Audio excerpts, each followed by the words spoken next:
Momento da pregação no ar, edição de número 87, Bruno G, São Mateus, capítulo 26, versículo 36 ao 46, temática Jesus em Getsemane. Leamos o texto bíblico. Então chegou Jesus com eles a um lugar chamado Getsemane e disse a seus discípulos: Assentai-vos aqui enquanto vou além orar. E levando consigo Pedro e os dois filhos de Zebedeu, começou a entristecer-se e a angustiar-se muito. Então lhes disse: A minha alma está cheia de tristeza até a morte. Ficai aqui e velai comigo.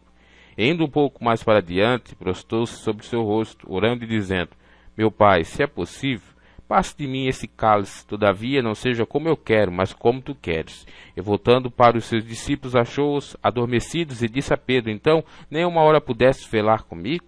Vigiai e orai para que não entreis em tentação. Na verdade, o espírito está pronto, mas a carne é fraca. E indo segunda vez orou, dizendo: Pai meu, se esse cálice não pode passar de mim, sem eu o beber, faça-se a tua vontade. E voltando achou outra vez adormecidos, porque os seus olhos estavam carregados. E deixando-os de novo foi orar pela terceira vez, dizendo as mesmas palavras. Então chegou junto dos seus discípulos e disse-lhes: Dormi agora, chegada a hora, e o Filho do Homem será entregue nas mãos dos pecadores. Levantai-vos, partamos, eis que é chegado o que me trai. Estamos diante de um fato histórico narrado pelo discípulo de Cristo, Levi, chamado de Mateus. Essa passagem ela é relatada por outros evangelistas ou discípulos do Senhor ou autores dos evangelhos. É mencionado por Marcos, essa passagem, por Lucas e por São João. Em Marcos 14, 32 a 42, em Lucas do 22 ao 39 ao 46, em São João do 18 ao versículo 1 em diante. Em Marcos é-nos revelado o nome dos filhos de Zebedeu.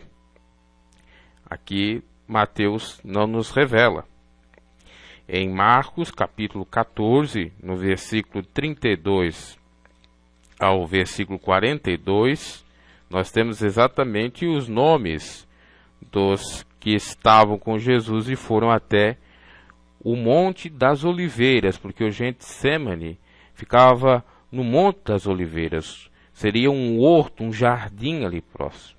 Até porque o nome próprio de Getsemane, que advém da raiz etimológica hebraica, quer dizer exatamente lugar das oliveiras ou prensa de azeite, tá?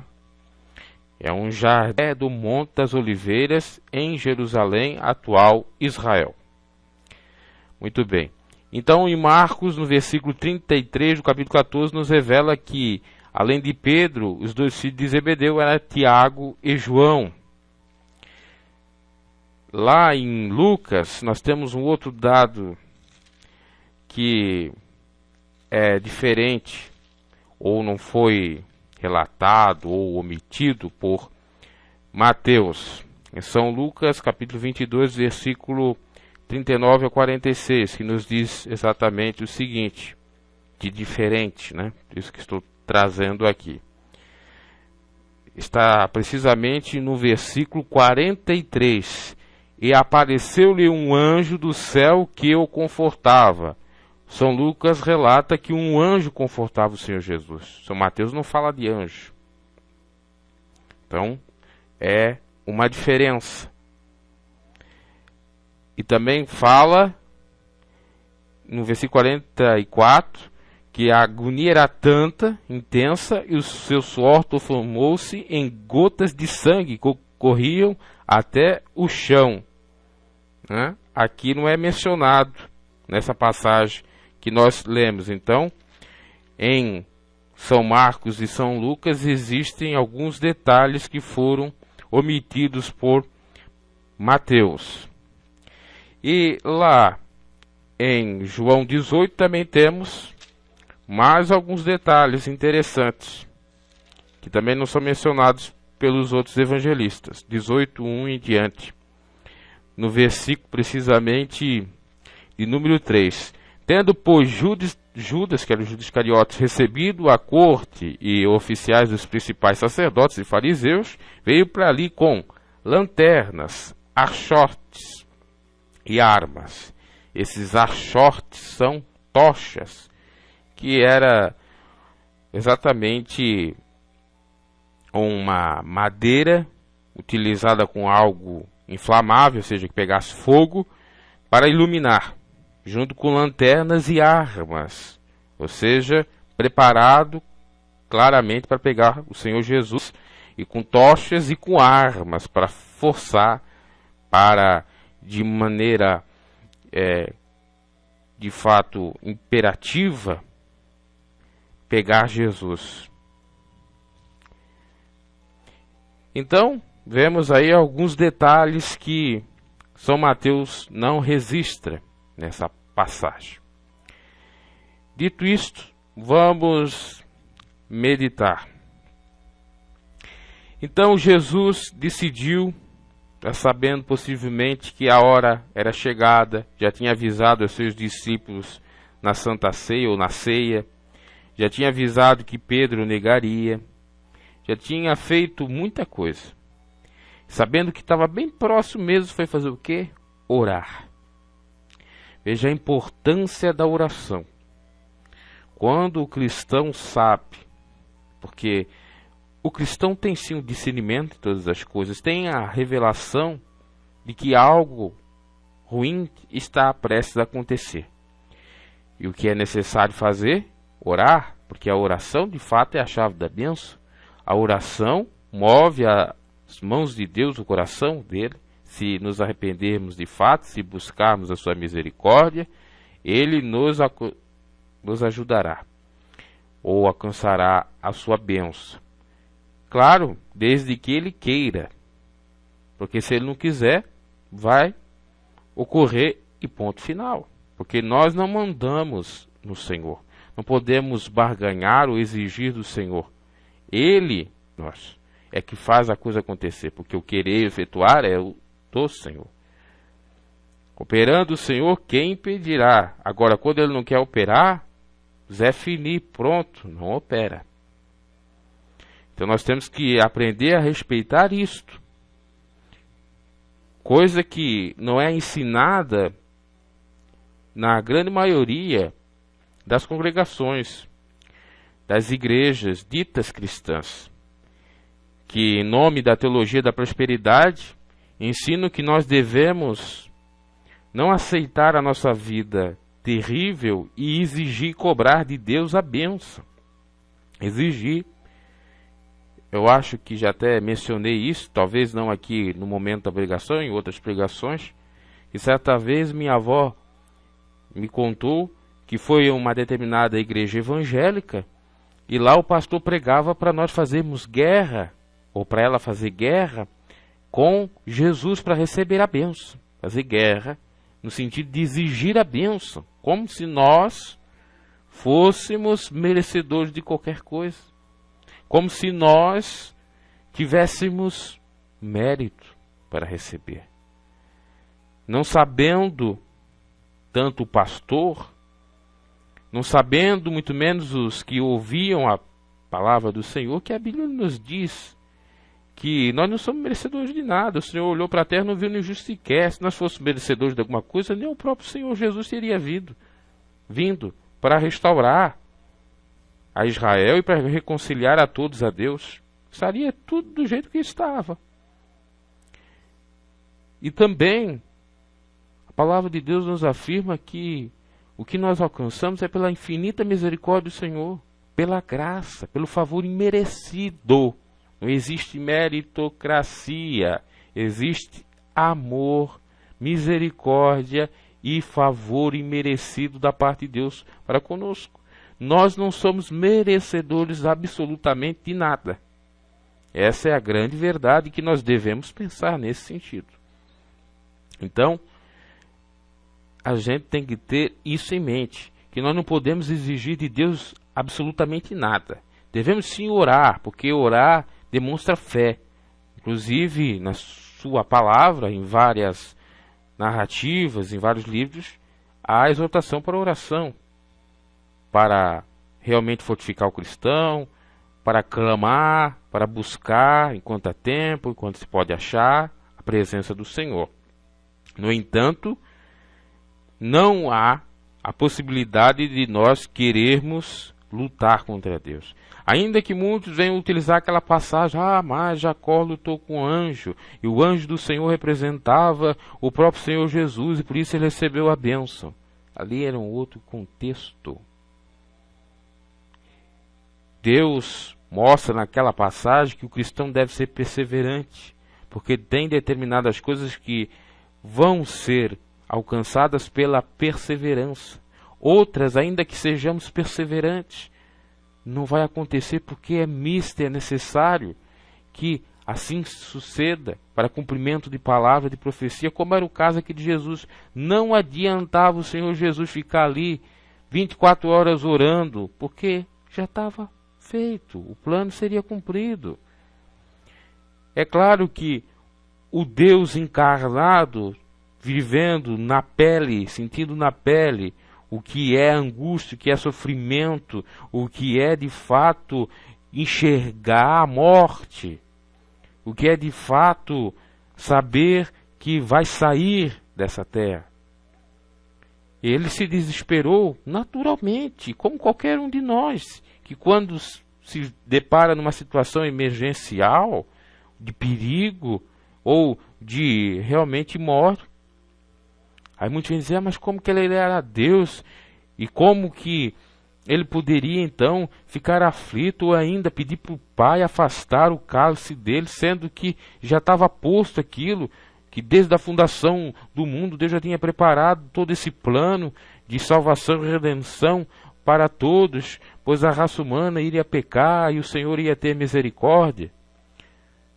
Mas aqui nós temos que pensar, meus caros, é na forma humana do próprio Senhor Jesus. Jesus tinha natureza humana e divina. E eu quero crer que seria 50%. Claro que a Bíblia não nos diz isso, mas 50% eu posso entender.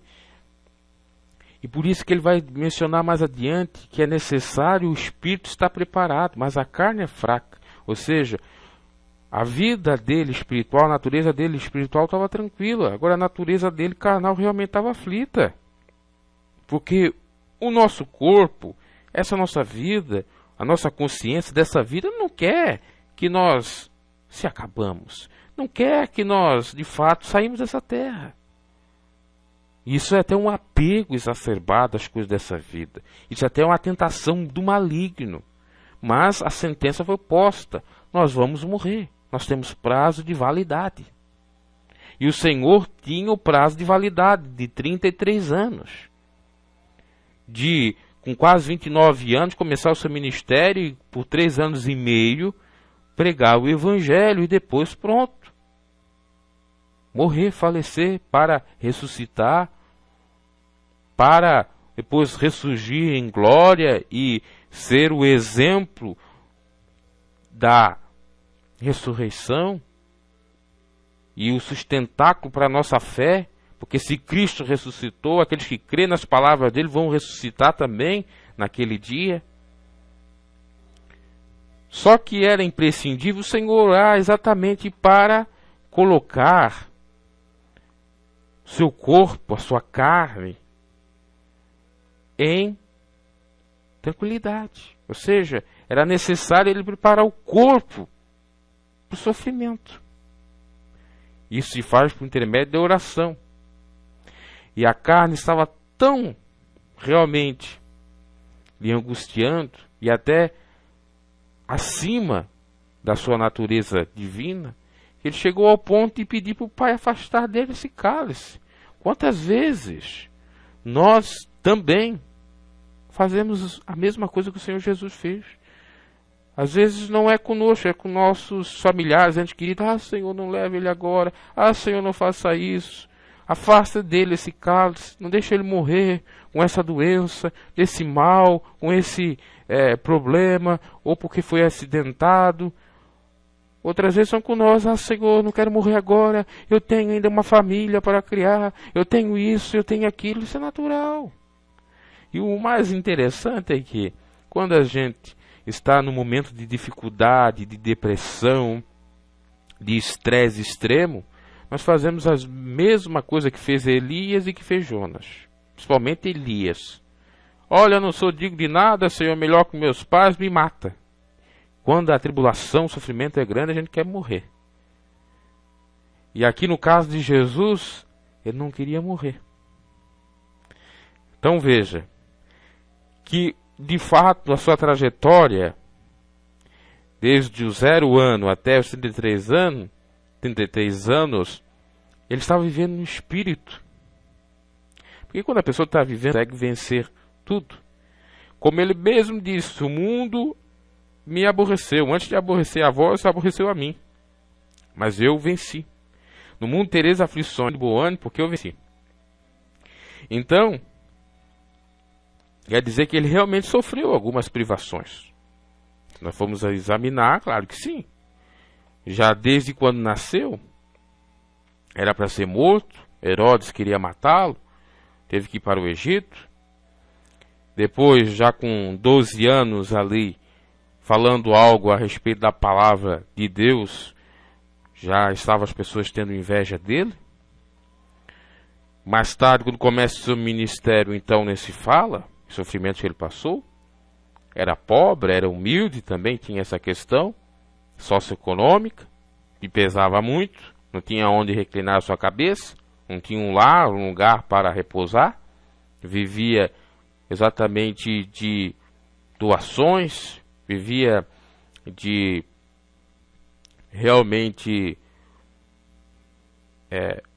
caridade, né, das pessoas lhe ajudando, né, sendo hospitaleiras, oferecendo um lugar para morar, etc. Enfim, só que ele conseguia vencer isso tudo.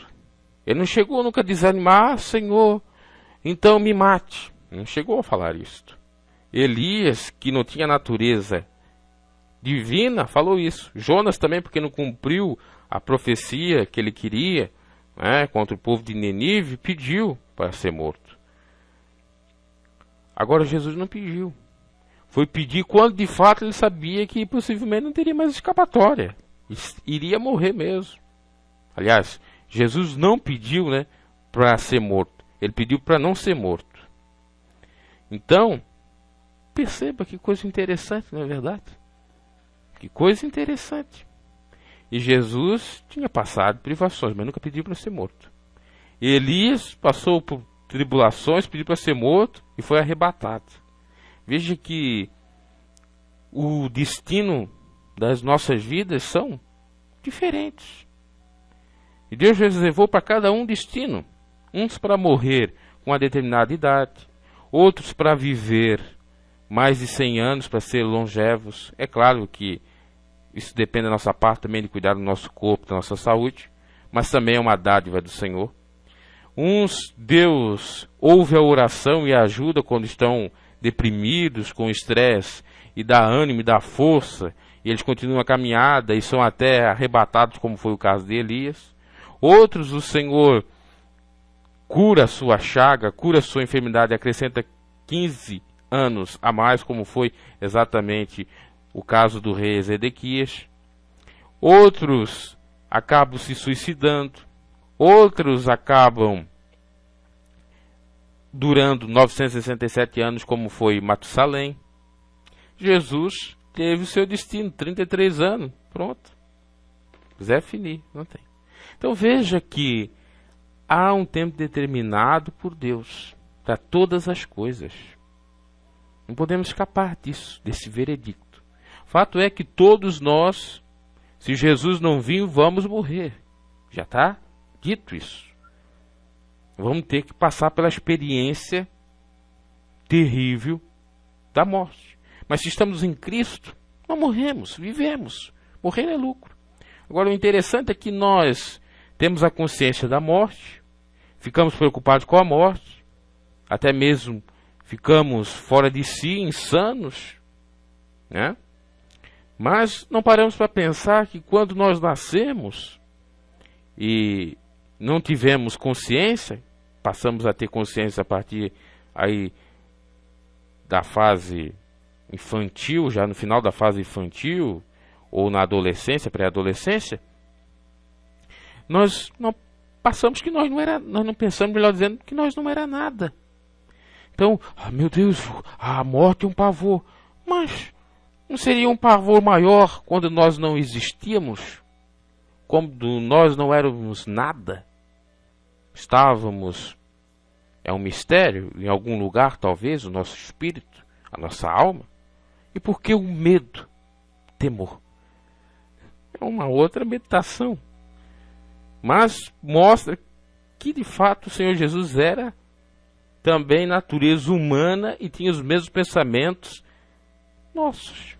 Que tememos mais a morte do que temermos o que nós éramos, o quem nós somos, de onde vimos, de onde nós viemos. Não, é óbvio que é de Deus. É óbvio que estamos fazendo aqui a missão do Senhor, é óbvio que nós somos de Deus, é óbvio que se nós passarmos daqui é para a vida eterna, para estar com Deus. Mas o medo, né, já é até uma análise assim bem psicanalítica acerca da nossa própria existência, do nosso próprio cotidiano, da nossa própria vivência. Como o ser humano às vezes é tolo, porque fica com medo de uma coisa, fica eu diria até mesmo, torturando, né? E não pensa que do nada veio. Mesma coisa aqui em Jesus, o Deus encarnado, o Verbo que se tornou carne. Ele sabia de onde ele tinha vindo. A natureza divina sabia. Tinha certeza de tudo. Nós, sejamos sinceros, nós não temos certeza absolutamente de nada. Podemos ter a fé, e por isso que entra a fé. E a fé agrada o Senhor. E nós devemos ter fé. Que de fato nós viemos de Deus, que de fato nós somos de Deus, que de fato nós fazemos alguma missão para o Senhor, e que de fato, como saímos dessa vida, nós vamos voltar ao Senhor. Agora, certeza nós não temos, porque nós não vimos o nosso interior, ou pelo menos ele não lembra de nada absolutamente. Agora o Senhor lembrava, porque ele era Deus. Ele tinha consciência de eternidade, coisa que nós não temos, por conta de sermos apenas existência. O Senhor não era só existência, o Senhor é. O Senhor sempre dizia, o Senhor Jesus, eu sou. Eu sou a luz, eu sou isso, eu sou antes de Abraão. Então, há uma diferença nesse aspecto também. Mas aqui fica evidente a natureza humana, os pensamentos humanos com relação à morte. O temer a morte, o porvir, o que será. Podemos fazer absolutamente nada. Temos que viver o tempo permitido, dado pelo Senhor. Outrora até era bom você pedir para, entre aspas, bom, no sentido de você até tolerar ou pedir para morrer como Elias fez, porque não tinha tecnologia, não tinha exatamente o conforto que tem hoje, as distrações que tem hoje, os entretenimentos, etc. Agora, nos dias atuais, pedir para morrer, realmente, a pessoa deve estar passando por uma tribulação terrível.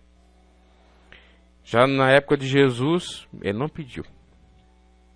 Então ele foi orar para ter força para vencer isso tudo. E nós devemos orar, estar em comunhão com o Senhor para vencer todas as tribulações, todas as aflições, adversidades, inclusive a morte. E chamou Pedro. E chamou os filhos de Zebedeu. Nós já falamos quem era. João e Tiago. E começou a entristecer-se, a angustiar-se muito. Natural. Imagina você ter a consciência que daqui a 2 horas você vai estar morto dentro de um caixão. Isso não é desesperador? Não é aterrorizante? Não é angustiante? É claro que é. O desespero vai tomar conta. Meu Deus, e agora? O que eu fiz no final da vida? Né? Para nós a gente tem essa consciência ainda. Pior, porque nós do Ocidente temos a cultura de alegrarmos quando nasce uma criança e de entristecermos quando alguém se vai.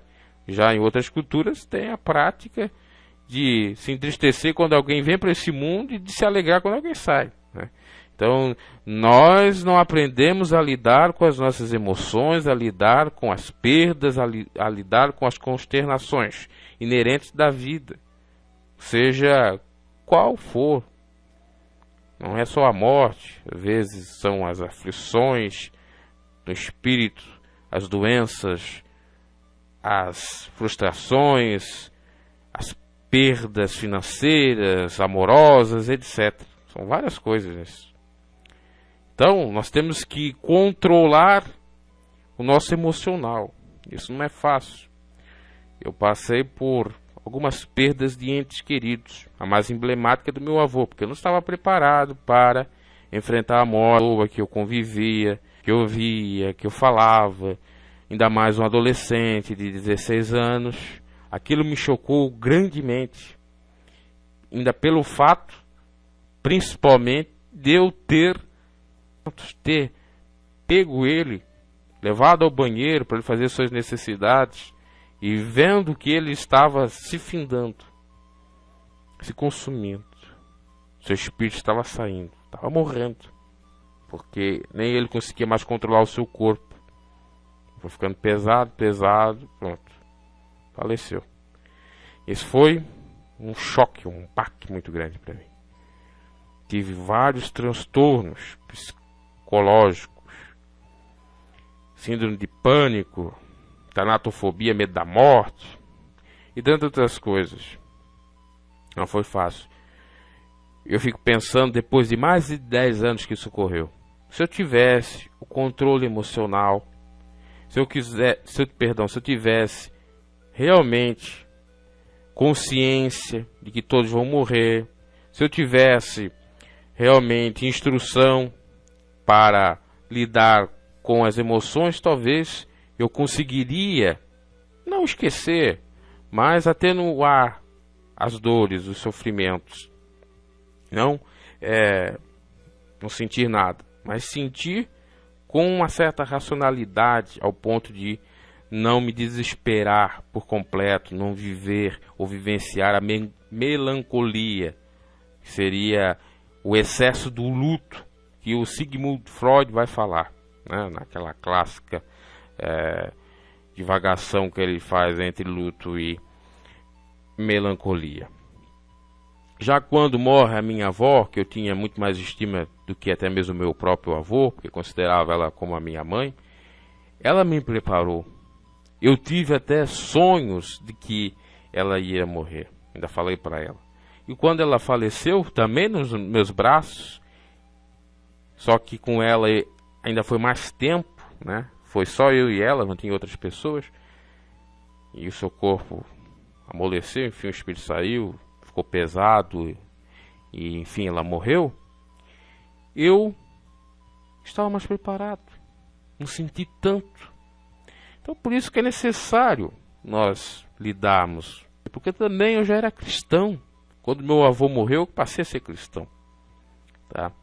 E de uma certa forma, a religião, né, ajudou-me um pouco. No outro lado também deu uma piorada, mas principalmente a leitura da Bíblia, a meditação na palavra do Senhor e começar a orar, a ter comunhão com o Senhor e pensar no espiritual, me ajudou. E como eu já sabia orar, e como eu já tinha consciência do Evangelho, de tudo, com minha avó, ainda minha avó cristã, pronto, consegui superar tudo isso. Então, a importância da oração, meus caros, a importância de você pensar no Senhor. A oração não precisa você estar falando, espírito pode ser, para lhe dar força, porque quem nos dá força para vencer tudo isso mesmo é o Espírito Santo, que nos capacita. Porque nós somos fracos, nós não conseguimos vencer nada não. E para receber o Espírito Santo é necessário, ou estar cheio do Espírito, é necessário santidade. E nós se santificamos através da oração e da leitura ou meditação da palavra. É isso que Paulo nos revela em Timóteo. Pela palavra e pela oração nós somos santificados. E havendo santificação, há a presença do Senhor, há a operação de Deus. Foi o que Jesus foi fazer. Eu não estou preparado, preciso me preparar. Então, para tudo é necessário preparação. Se prepara para casar, se prepara para estudar, aliás, para passar, melhor dizendo, num concurso, se estuda, se prepara para ter uma vida socioeconômica independente, se prepara para várias coisas, para várias áreas da nossa vida, há uma preparação, bem como deve haver para a morte, bem como deve haver para as adversidades, aflições, coisas maléficas que podem surgir de repente do nada. Me recordo que meu avô, com relação à morte, estava até preparando a sua própria cova, pegando seu suado trabalho, aliás, seu suado, melhor dizendo, salário, do seu trabalho que lhe deu durante bastante tempo da vida, né? Um pouco mais de 80 anos, aliás, já aposentado, para investir em comprar um túmulo, sabendo que iria morrer, para deixar inclusive para a família. Então isso também é preparação. Jesus nem um túmulo tinha, mas alguém foi lá e se compadeceu dele e cumprimento a palavra. Como Jesus vivia dependendo dos outros, né? Ele é independente no campo espiritual, mas no campo material ou humano era dependente. Dependente de pessoas que lhe dessem o que comer, o que beber, o que vestir, aonde repousar, inclusive quando foi para ser então enterrado, que José de Arimateia, Nicodemos fizeram aí a sua parte, lhe ajudando nesse sentido. E levou consigo Pedro e 2 filhos de Zebedeu, começou a entristecer. Então lhes disse: a minha alma está cheia de tristeza até a morte, ficai aqui e velai comigo, ou seja, vigiai comigo. Chegando a hora, é triste, doloroso, não é fácil, mas pode se superar. Indo um pouco mais adiante, prostou-se sobre o seu rosto, orando, dizendo: Pai, é possível, passa de mim esse cálice, da vida não seja como eu quero, mas como tu queres. Olha que importante. É como Deus quer, não é como nós queremos. Se o Senhor quer que nós duramos mais tempo nessa terra, duramos. Se o Senhor não quer, não quer, pronto, ponto final. Não podemos ser contra isso. Não podemos ser contra o cálice simbólico que cada um tem, que nós vamos ter que beber. Às vezes o cálice que nós vamos ter que beber é um cálice de algo amargo, de uma bebida amarga. Às vezes é de uma bebida doce. Mas quem estipula é o Senhor. É claro que algumas coisas quem não estipula, mas que de alguma maneira faz com que isso aconteça, é nós mesmos, puxando as próprias dores para nós. Ou seja, fazendo com que nós tenhamos consequências desastrosas pelos atos imbecis, eu já diria, que cometemos. E voltando para os seus discípulos, achou-os adormecidos e disse a Pedro: então nenhuma hora pudesse velar comigo, vigiar comigo, orar comigo? Veja que Pedro e os seus discípulos João e Tiago, eles não estavam se portando com o mandamento do Senhor, que era orar, que era vigiar, que era se preparar para o que iria acontecer. E por isso que Pedro negou a Jesus, porque se Pedro tivesse vigiado, orado, pensado naquele aviso do Senhor, eu estou para negar ele, então eu vou orar para não negar o Senhor. Eu vou orar para ser forte, para quando vir a perseguição, eu vencer. Não fez. João a mesma coisa, Tiago a mesma coisa. E por isso que eles pecaram. A carne realmente foi fraca, mas o Senhor, com misericórdia, lhes deu uma nova oportunidade. Então o Senhor Jesus chega e disse: vigiar e orar em tentação. Na verdade, o espírito está pronto, mas a carne é fraca. Quer dizer, nossa vida espiritual realmente ela consegue se manter. Agora a carne, ela é suscetível à fraqueza, que pode interferir na vida espiritual. O apóstolo Paulo chega a falar que existe uma guerra, um conflito entre a carne e o espírito. Um quer fazer uma coisa do outro, quer dizer, o espírito atenta, melhor dizendo, cada um quer fazer a sua coisa. O espírito atenta para as coisas do espírito, a carne para as coisas da carne.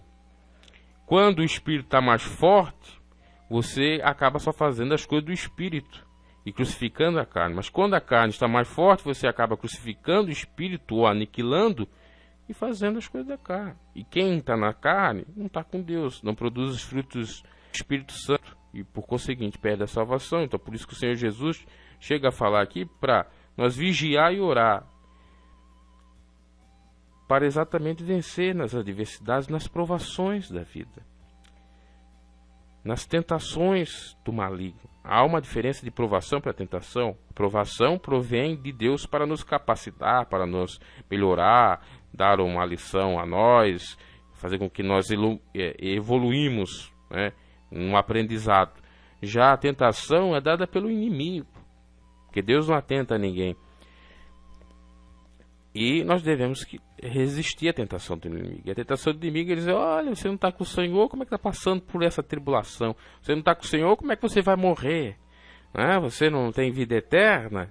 E vida eterna é essa que todos vão para a cova. Recentemente, um sujeito em tom irônico e zombateiro chegou perto de mim, de um parente que é cristão, e disse: Jesus vai vir, né? O mundo vai acabar. Eu, sem pestanejar, disse o seguinte: o mundo mesmo vai acabar, já acabou para tua mãe, já acabou para aquele que morre, que a mãe dele tinha falecido. Aí, pronto, ficou no botão, porque os católicos com os evangélicos têm essa rincha. Os evangélicos dão ênfase muito à vinda, à parúzia de Cristo, a segunda vinda, o advento, e não vive a vida. Esquece ou de trabalhar ou de fazer a sua vida. Isso seria o errado.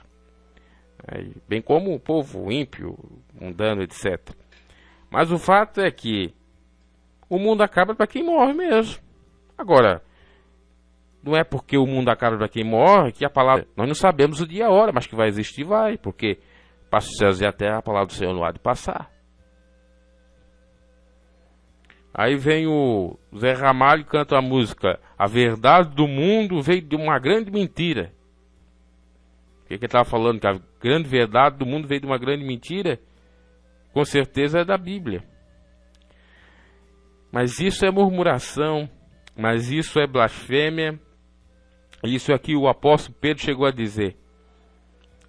Muitos dirão naquele dia, ou dirão, né, porque não tem se cumprido a promessa aos pais de vinda, não vai vir. Vai virá. Não sabemos o dia e a hora.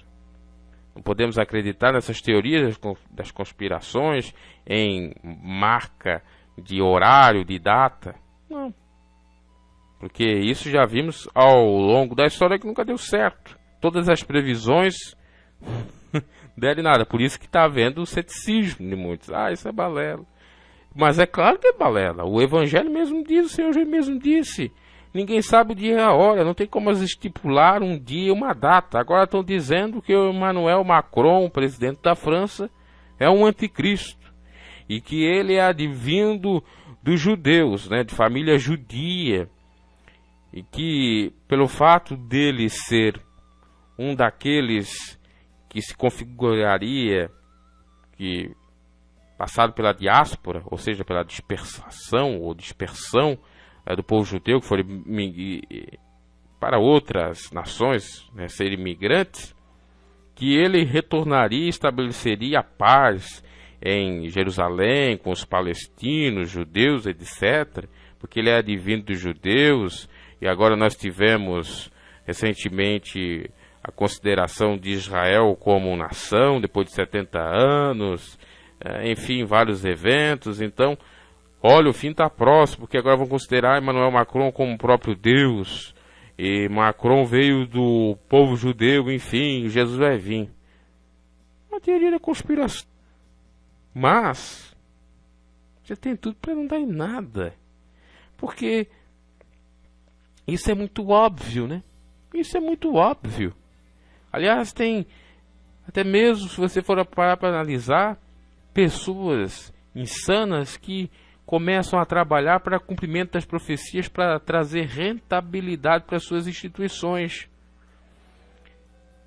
Essa é uma teoria que já começa afirmando que o Trump, quando mudou da sua embaixada dos Estados Unidos de Tel Aviv, que é a capital de Israel, para Jerusalém, já foi uma orquestração dos pastores protestantes dos Estados Unidos para o cumprimento dessa profecia, pois eles estariam nas suas congregações pregando: olha, o anticristo vai vir, olha, o anticristo é o Macron, olha, Jesus vai vir, vamos se preparar, vamos dar dinheiro, dízimo, voto, oferta para ganhar almas, aquela ladainha toda. E pode ser. Os senhores da terra, os Illuminatis, podem ser os pastores. E muitos aí ficam falando aí: ah não, são pessoas que trabalham na maçonaria ou estão na maçonaria. Sim, mas pode ser pastores, inclusive que nem estejam na maçonaria. Tudo pode ser, é mistério, só Deus que sabe. Então não adianta nós nos apegar com isso. O fato é que nós sabemos que vão morrer, nós temos que estar preparado, melhor dizendo, aceitando ou ter aceitado a Cristo, e se for para vir um arrebatamento, que estejamos preparados também. Temos que estar preparados para ambas as coisas, ou pela morte ou pelo arrebatamento. Agora vai acontecer isso, sabe? Esse desespero todo é uma maluquice, se não for parar para pensar. Então, o espírito realmente está pronto, mas a carne é fraca. Então, porque a carne é fraca, nós temos que cuidar, vigiar. E em segunda vez orou, dizendo: Pai meu, se esse cálice não pode passar de mim, se eu beber, faça a tua vontade. Novamente, os discípulos dormindo, estavam todos já carregados, cobertos de sonos, enfim.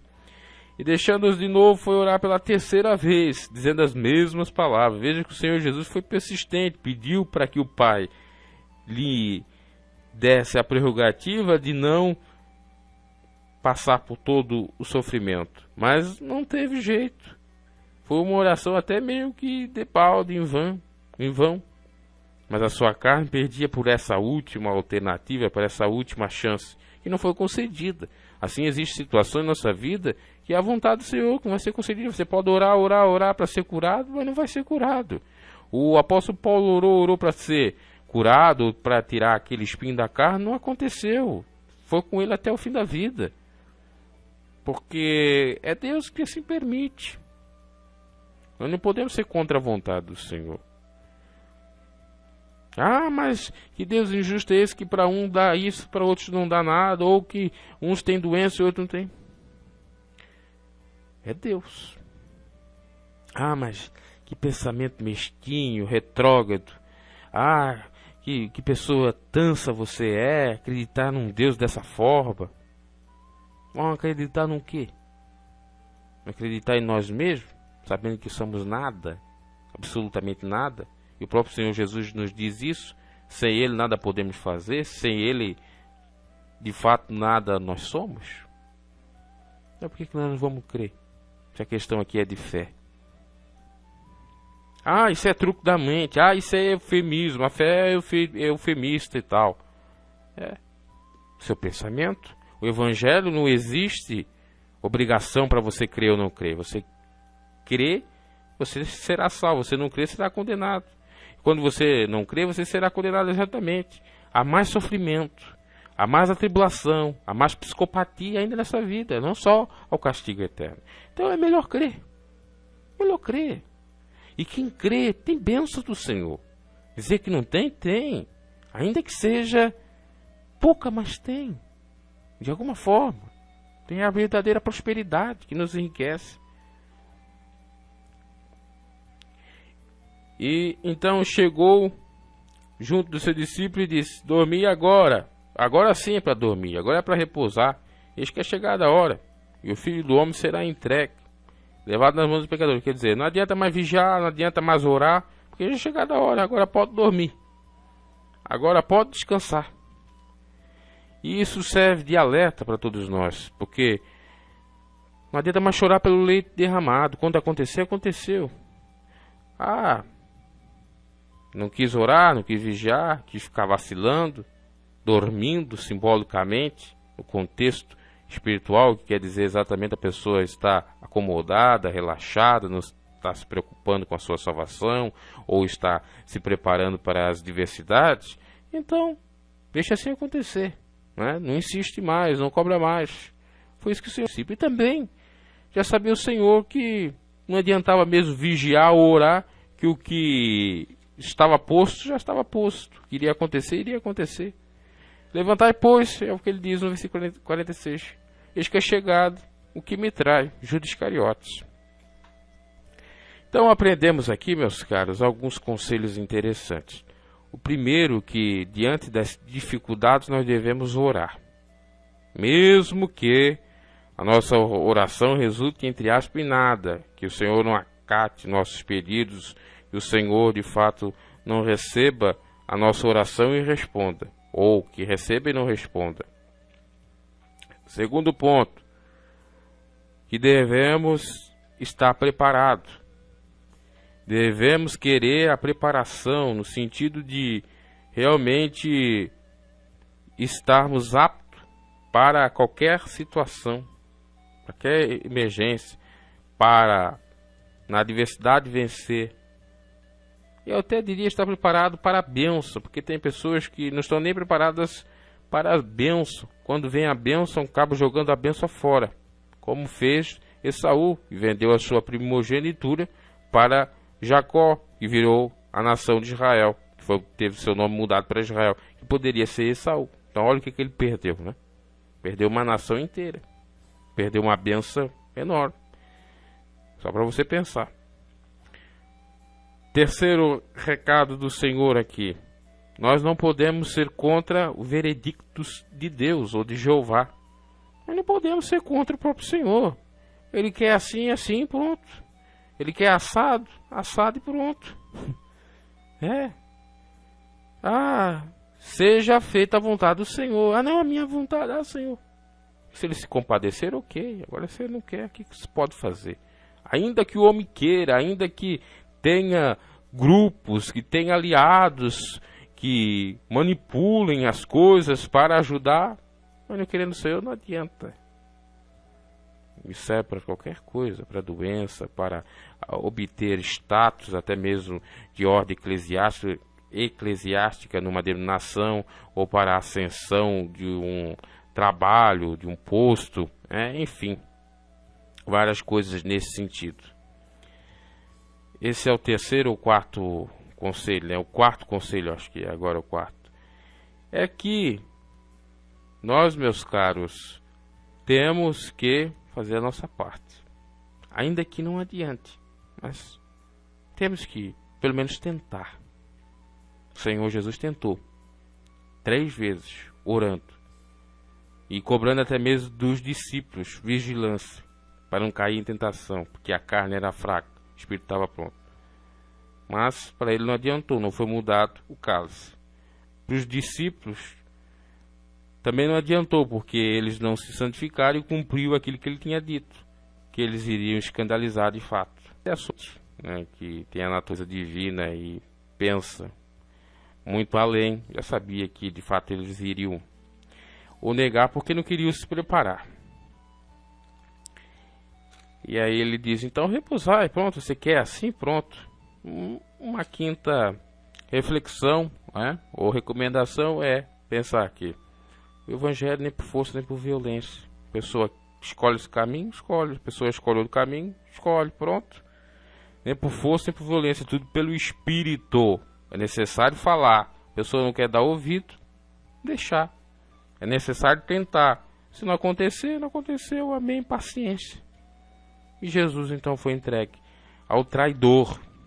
Se nós temos que passar por traição, Se nós temos que passar por sofrimento, por adversidade, por abandono, por tantos traumas, síndromes, sofrimentos, enfim, vamos ter que passar. Isso serve até como experiência, como um bagagem, como o apóstolo Paulo vai falar lá em Romanos, né? Acho que é Romanos 5, e nós vamos ler para encerrar essa mensagem. Romanos 5, do 1 em diante. Sendo, pois, justificados pela fé, como eu falei lá, é necessário ter fé, e a questão é de fé, para nós sermos salvos, ainda que passamos por tribulações e sofrimentos, temos paz com Deus, por nosso Senhor Jesus Cristo. Então, quando nós temos fé, nós temos a paz do Senhor, que não é como o mundo a dá. O Senhor Jesus nos concede uma paz diferente do mundo, uma paz que realmente consegue nos dar sossego e bom ânimo para vencer, para continuar na caminhada, para ter a garantia da vida eterna, pelo qual também temos entrada pela fé a esta graça, a esse favor imerecido, na qual estamos firmes, consistentes, e nos gloriamos na esperança da glória de Deus. Que é a glória de Deus, senão a vida eterna, a nova Jerusalém, cear nas bodas do Cordeiro. Então, se nós estamos firmes na fé, nós temos paz com Deus, paz com os irmãos, e entramos pela fé no favor imerecido do Senhor, na sua misericórdia infinita, que é conceder a vida eterna, que é conceder a ressurreição dos mortos, o arrebatamento para aqueles que ficarem, porque nem todos passarão pela morte, como bem disse São Paulo. E não somente isso, mas também nos gloriarmos nas tribulações, versículo 3. Então nós devemos até considerar as tribulações, sabendo que a tribulação produz o quê? Paciência. A tribulação vencida produz, paciência. Como que eu vou me gloriar na tribulação? Eu vou dizer, eu sou de Deus porque eu venci.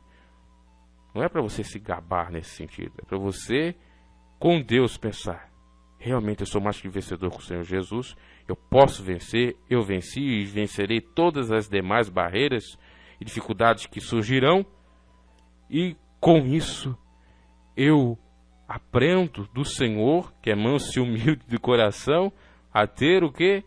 Paciência, que é um fruto do Espírito. Então você produz o fruto do Espírito. E a paciência produz a experiência. A pessoa paciente, pacífica, ela tem a experiência, a bagagem experimental das coisas. Ou seja, quando ela passar novamente por uma tribulação, ela vai ter a mesma paciência, porque ela já sabe como vai proceder tudo aquilo, como vai ser a etapa do sol. Você aprende. E essa experiência adquirida por conta da paciência, adquirida por conta de gloriar na tribulação, vai chegar à esperança. E qual é a esperança? Que é o combustível para continuarmos de pé. É o próprio Senhor Jesus, é o que Ele falou, a vida eterna, o que Ele nos prometeu. O apóstolo Paulo chega a dizer: se Cristo não tivesse ressuscitado, seria em vão a mensagem. Como não é em vão a mensagem, nós devemos pregar e vivenciar o Evangelho, porque da mesma maneira que o Senhor Jesus morreu e ressuscitou, nós ressuscitaremos e estaremos com Ele para sempre. E a esperança não traz confusão. Portanto, o amor de Deus está derramado em nossos corações pelo Espírito Santo que nos foi dado, porque Cristo, estando nós ainda fracos, morreu a seu tempo pelos ímpios. Enfim, até aí tá bom. Então a esperança também não traz confusão. A esperança, ela é certa, ela é de fato concreta, entre aspas. Ou seja, não há oscilação. A fé que serve para ter esperança, né? Ela não é dúbia. Não há dúvidas. Ela é verdadeira. É nesse sentido. Que Deus os abençoe e fale mais ao vosso coração. Até a próxima.